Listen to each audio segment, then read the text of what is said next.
in and tune up. We want to make sure that your health is in tune. Another aspect of health is your skin. Is there anything about your skin that you want to change? Is there anything about your skin that you feel you need to change? Well, with us, we've got medical esthetician Niki Grant-Watson. Hi, Niki. Hi, how Now, are you? I'm good. Now, welcome to Tune In and Tune Up. We want to tune up our skincare. And before we get into this whole long spiel about how it's all vanity and that, schmog, tell us about why skincare is so important. Skincare is really important. It's not vanity by any means. It is taking care of oneself. Self care is very, very important.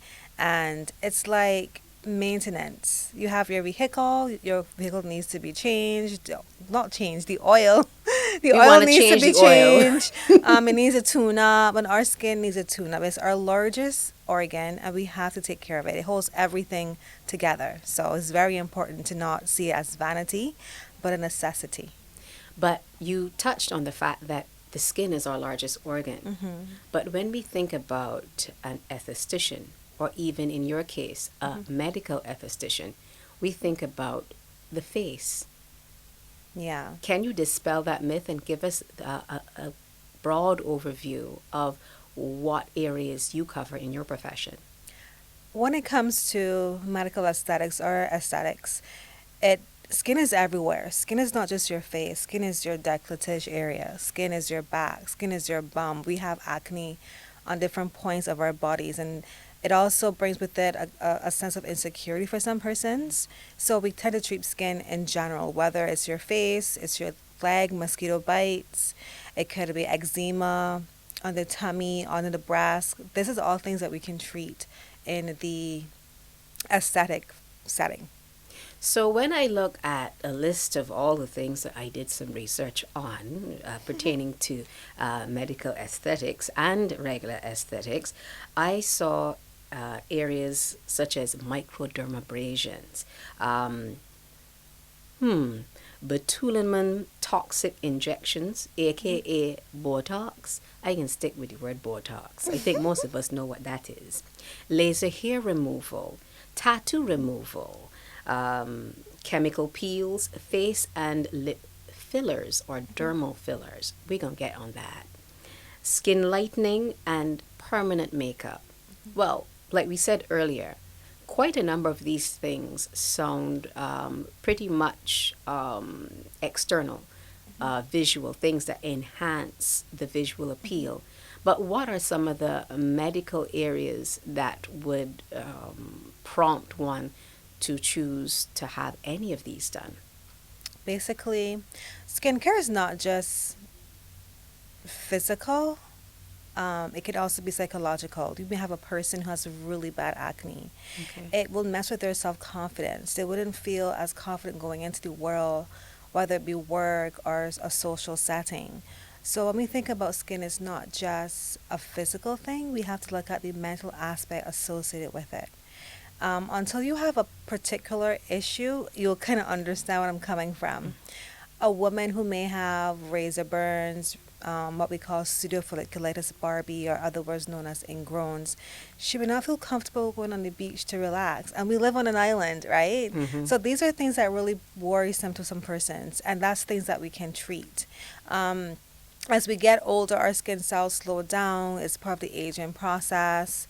There's instinctive aging, where it's aging by genetically disposition. So like your mother, she has a sagging, drooping face. These are things we can't control, but there are other aspects like extinctive aging that we can control, like our lifestyle, whether we wear SPF, protecting our skin, whether that's smoking, drinking excessive alcohol. These are things that can affect our skin and can prematurely age us. So you would have mentioned certain topics just now, micro and peels. These are stuff that can actually resurface the skin, making you more useful in appearance. The Botox and fillers, they do the same exact thing. They can help to tweak and augment the face to give you a more youthful appearance. So it all depends on what the person needs at the point in time, but it's not always, again, physical. Okay, right? because it's linked to how you feel about yourself. So it's an Yeah, emotional it's an need that you're emotional, satisfying as well. definitely an emotional need. But are these things, for example, the microdermabrasions, the chemical peel, and the Botox, is that a permanent fix, or is it something that we'll need to revisit? It's all maintenance. Okay. It's it's all maintenance. You have to do stuff. Well, you should not have to. You should do stuff every 4 to 6 weeks. Um, She said weeks, not months, no, every four to not six weeks. twice a year. Depending on what you're having done, will Mm-hmm. determine when you come in. So, again, skincare is very subjective, and it depends on what the skin needs at the time. It depends on what the person needs at the time, because people have different areas that they want worked on. So, Okay. depending on what they're in for, will determine how many times they come in terms of the frequency, and what they will have to do as well. Okay. I am picturing the gents right now as we speak. And I remember, having a conversation, coming to work. You're in the car and you're trying to fix your face, quote unquote. And I hear things like, man, it takes so long to get ready for the morning. All I do is wash my face, bathe my skin, throw on clothes, and gonna be go. There's no moisturizer that happens. And in fact, I said, but the cream, he said, outside too hot, even in terms of the face. So, what is it that the gents have that we women seem not to have? Or are they neglecting something that they should include in their daily regimen? As it regards to men, Mm-hmm. I have a lot of guys who come in to the clinic for treatment. Oh. Yeah, so guys come in to relax too. I had a guy who said, I give my wife all this money and I am now seeing why she's coming. So enough of her. I'm I'm gonna come. So for self-care purposes, there's also guys who have issues with their skin as regards to shaving, the Okay. ingrown hairs, whether that be on the face Mm-hmm. or at the back of the neck, Okay. so they can get treatments for that as well. So again, we do have a good set of male clientele coming into the clinic to have services done. Would you recommend to the gents that they use a moisturizer as a part of their daily routine as well? Men and women, because women do neglect as well. Moisturizer is very, very important. And Women even more than neglect that? that, they do. Wow. Even more important than moisturizer is sun protection. The sun significantly ages you. Regardless of your ethnicity, you should be always wearing sun protection. I've noticed that. In fact, spending an extended vacation in the UK did something completely different to the texture of my skin, the tone. It was a complete, 180-degree change as opposed to here. I used less of the same products that I traveled with, and it was just about what, 5, 6 weeks? Yeah, climate does make a difference with skincare, as well as because we're in the sun 365. We have summer all year round, right? Regardless of if it's Christmas time, it's still bright, it's still sunny. And the body's protecting itself from radiation. We have the UVA, ultraviolet aging, we have the UVB, ultraviolet burning, and these two are radiation lights. And what the skin is doing is protecting itself from the radiation. So we have something called melanocyte cells, which are cells that produces your melanin. When we get too much radiation or sunlight, our bodies develop that rapidly as a defense mechanism, which is brought on by inflammation. So that's why you turn a couple shades dark after crop over. That's the body protecting itself. Wow. So now that we are looking at those kind of things, lay out for us what would be the typical day-to-day regimen for all of us, men and women. To keep it as basic as possible, because we have so much, we don't have a lot of time to do stuff. We have our busy lifestyle. So I would say just a proper cleanser, an appropriate cleanser. Then you want to moisturize, whether you're oily or dry, it does not matter. If you're oily and you're not moisturizing, your body will produce more oil, Yes. right? The reason for that is our bodies can only create what it can create. In this case, is oil. What we need is moisture from water. We can't create water. So by drinking more water in our diet or applying it topically to our face, we will give the body the water it needs. What that will do in turn is regulate the oil production that our bodies make. So regardless of whether you're dry or oily, you need that moisturizer.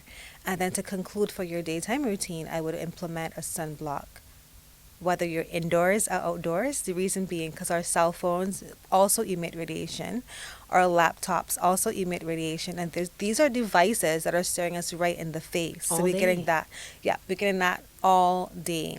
So we do need protection, even for your kids who may be on laptops at school. Your kids on their little tablets. I would also implement sunscreen for them to protect their skin now for the future. I've never thought of that. Now, it's true. Our tweens and our teens and even our little ones, sometimes they live on the tablets, they live on the laptops. I would never have considered that sitting in front of a computer screen can actually give off a certain amount of rays from the radiation that can affect my skin.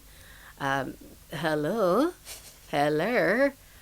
I think I sit in front of well, three if you count the fact that after being on air, you go back to your desk and you're at another computer. But we sit in front of two computers simultaneously all day.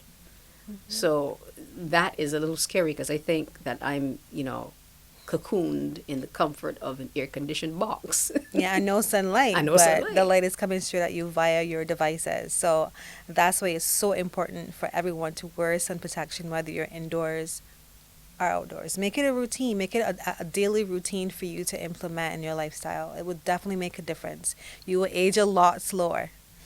Help. So let's do a little rewind. You mentioned the cleansers.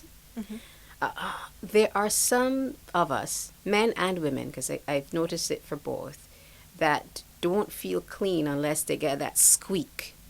So they'd rather use a bar of soap, the same soap as they say cleans the body. They see it perfectly good at cleaning or cleansing the face. Fact or fiction? What are your thoughts?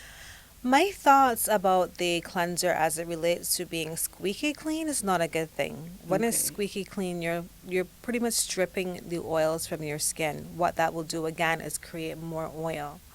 Your skin will go, okay, hang on, Miss Skeete, you're a little dry here. Let me pump some more oil because she's dehydrated. And again, we need that water. So you need a cleanser that's not going to strip your skin. Another reason for not doing that also is because you don't want your barrier to be compromised. We have something called a skin barrier, and that is what protects your body from negative external factors. So you would have someone who might splash some water on your face when they're past your car if it's raining. Yes. You know what I mean? And usually you can get to your home and wash your face really quickly and then you're okay. However, if you have a compromised barrier, that water gets on your skin, you may get ringworm, Ugh. right? You may get some kind of inflammatory response like eczema popping up or dermatitis from the bacteria in that water because your skin barrier was not intact. So stripping your skin with harsh chemicals, with harsh soap, making it super dry, can actually compromise your skin barrier, causing other issues to occur. Wow. And that barrier basically is bacteria, a good bacteria, basically. Well, it's a combination of things. So it's lipids, which is your same oil you're trying to get rid of. It's oils, there's fat, there's water. And the other thing is that, again, because we live in a really hot climate, we have something called TEWL. That stands for trans epidermal water loss. That's when water leaves our bodies and evaporates, leaving you dehydrated. And we're sweating a lot on the outside. So we're Yes. losing water and we're losing moisture. So we have to keep that in by making sure that we hydrate, Yeah. making sure that we use the right kind of cleansers that don't strip our bodies. Which takes us now to some of the things that more often than not the ladies do when it comes to cleansing or even makeup removal. Alcohol becomes not your best friend. No. But there's been a use of a lot of products that began with Asa something or ended in Temol. Are these alcohol-based products, and how do we cleanse or remove makeup without having to utilize a lot of these other things that might be alcohol-based? The safest thing to do, I would say, is to wash your face. So I like a more natural approach. I kind of am in between the middle of chemical and natural, right? So one tip I can give you is you can use an oil to oil cleanse. So an oil that is non-comedogenic, meaning it's not going to block your pores to cause acne, right? Something like olive oil or grapeseed oil. So you can cleanse your face. That literally melts off and dissolves the makeup. So you want to put it on and you want to cleanse your face. Then you wipe it off with a clean paper towel. Then you go in, you can double cleanse with your cleanser to make sure you get all that oil off, all that makeup off. Now, I'll share with you an old-time secret. I don't practice it anymore. I'll be honest with you. It feels messy. Petroleum jelly. Back in the 80s, that's what I saw all of my relatives that wore makeup do. You go to church, you come Or back the home. Pond's cream. And the Pond's cold cream. We can Yeah. talk about vanishing cream later. You don't disappear, but it seems to be the go-to if you want that matte look. But what about the petroleum jelly? It's too heavy and it's packed with a lot of chemicals as well. That's why I stopped using it, because I Yeah. never felt clean afterwards. Yeah, so a light oil like a grapeseed or olive oil, people have this in their pantries. You don't have to go buying a product to eliminate your makeup. And the trick of it is that it's kind of like a reverse psychology for your skin, because your body will say, okay, hang on, she's using excess oil. Let me scale back a little bit. Really? That's a quick little tip that you can use. So by pre-cleansing with the oil and then washing it all off properly, you can actually scale back your oil production. I use coconut oil in my kitchen. So can I remove my makeup with coconut oil? You can use coconut oil, however, it is comedogenic, so it will block your pores. So, no, if you are going to try that method, but that's because it's a good fat, right? Yes. But it can block your pores. So if you use it, you have to really wash your skin off really thoroughly before moving to your next step. So you Okay. can use it. Just be really careful and cognizant that it can block your pores. All right. So part B of that is I'd probably be on a set such as this one. And by the time I get home after a long day, my regimen becomes sugar scrub so that I can feel clean. Is that also a way that I can remove makeup and basically declog my pores? With a scrub, exfoliant should only be used, if it's a granulated exfoliant, it should only be used once a week. Ew. And it needs to be super fine and gentle, because if it's a little too rough, like the one you use on your body, it can actually cause microscopic tears where bacteria can enter the skin and cause further problems. So be careful not to use a really harsh granular scrub and something more finer and gentler for the face. You can still get a polish done without stripping the skin or causing microscopic tears. Okay, I probably use mine about twice a week, but I'll Yeah. reduce it now to just one. If we are going to be looking at skincare, and we're looking at all of these steps for regular skin, regular to oily, normal, what about those who are suffering with acne? You mentioned eczema. What about persons who have various forms of dermatitis and skin irritations? How do we navigate through this heat? This is not about the makeup now. This is about being able to feel comfortable when you go out in public. As it relates to acne, first off, there's no cure for acne. No? Unfortunately, there's no cure for acne. You have to manage it. Acne is also internal as well, not just topical. So sometimes it doesn't matter what you apply to your skin. It doesn't matter what a therapist performs on your skin in terms of procedure. If there's an underlying condition internally, it would keep presenting itself. So when we approach acne, we have to approach it both externally and internally. So like your diet Okay. is a contributing factor. There's hormones. There's your stress level. These are all things that can exacerbate your acne condition. So we have to look at a broader spectrum as it relates to acne. As it relates to other skin conditions like eczema or dermatitis. These are inflammatory conditions, again, that are triggered from an internal source. So sometimes, even myself, have to refer patients over to a dermatologist or a gynecologist. They can actually see in their skin if they need a hormone panel done. Even guys, there are guys that come with skin issues and it is hormonal related. I never even considered that men have hormonal issues. They do. And again, your skin is the first precursor that there's something internal happening. It shows up in your skin first before it manifests internally. So your skin is pretty much warning you that there is something going on, Okay. right? And as it relates to men, men don't have a visual. Like we will have a cycle if something goes off. If it's off, we know that it's something is going on here. We have that as an indicator. Unlike men, right? So you can't always see or firsthand that there is something going on here. Okay. But the face will tell me that there is something going on. Typically, for an adult, let's say adult female have acne from the lower spectrum of her face, I can say straight off it's hormonal. Some persons will be aware of it already, others wouldn't have an idea as to what's going on. When there's acne presented on the lower spectrum of the face, I usually have to refer persons to a gynecologist because it could be a hormonal condition like PCOS or endometriosis. Okay. So when this happens, it doesn't matter, again, what we do to the person's skin. If we don't get that underlying condition sorted, it'll just be a repetitive condition that they have to endure. So, that being said, let's cross a couple years forward. For those who are premenopausal, aka perimenopausal, or menopausal, are there any changes where that is concerned in terms of the skin that one might observe?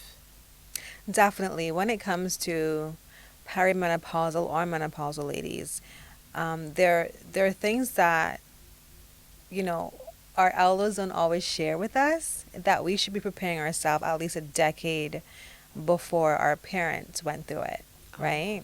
So let's say my mom had menopause at 50. I should be preparing myself, and my skincare routine should switch off for when I turn 40. So we have to prepare ourselves 10 years before, and as a gauge to kind of, maintain our skin. Because as we get older, our skin cells will significantly slow down, so the skin becomes more rougher in texture. It could become more pigmented, because as we get older, our bodies create the same melanin and it spits it out at any part of the body. So you will get age spots on the hands, on the chest area. It becomes more erratic when it's forming in the body. So we tend to get more pigmented issues. Moles will present themselves, and also you may have besides a rough texture, you may have acne coming on, right? The skin may look a bit dull.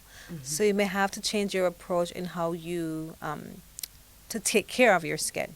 Okay. Now, is there any indicator for the men as well? Because, research is showing that men also go through some level of pause, but it's internalized differently. Yeah. Can it affect their skin? Of course it can, because it's not gender specific.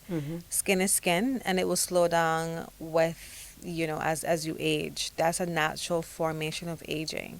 So as the skin cells take longer to turn over, the skin becomes more dull. It's not as glowy. It's not as bright. They too have hormonal issues because they have the pigment again. They may have age spots popping up on their skin, right? Depending on ethnicities, you may begin to develop melanomas on the skin, which is skin cancers. And darker people can also get those as well. It's not specific to a Caucasian person. Anyone can actually develop skin cancer. Now, that's something that a lot of us are not aware of, and we take it for granted that because, it's black skin that you're immune to it. Does hair also fall under the ambit of a medical esthetician? As it relates to hair restoration, yes. Okay. Why hair restoration and not just, I want to, maintain my long tresses? Well, you can have procedures to help maintain as well. You don't have to have alopecia or a receding hairline, you can still do maintenance on your hair to keep it healthier, keep it stronger. But we usually tend to get persons who have a problem. So when you start to lose Ah. the hair, they tend to come, right? And then the scalp is skin, so you can have treatments on the scalp as well. As it relates to hair loss, I do get a couple of patients in for that. And that's also could be genetic. If that's the case, we'll have a consultation done to determine if it makes sense, because sometimes we can't always help everyone. If the follicle is not viable, we wouldn't be able to help the person. And we don't give people false hope or false expectations. It's usually try to be honest with the person to say, yes, we can help you by using stem cells or PRP or LED treatments to help get their hair back, growing again.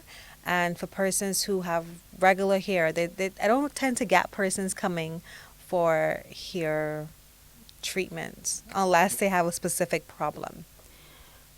Would you say to some things that your profession is one that is greeted with problems or problematic issues as opposed to regular skincare regimen?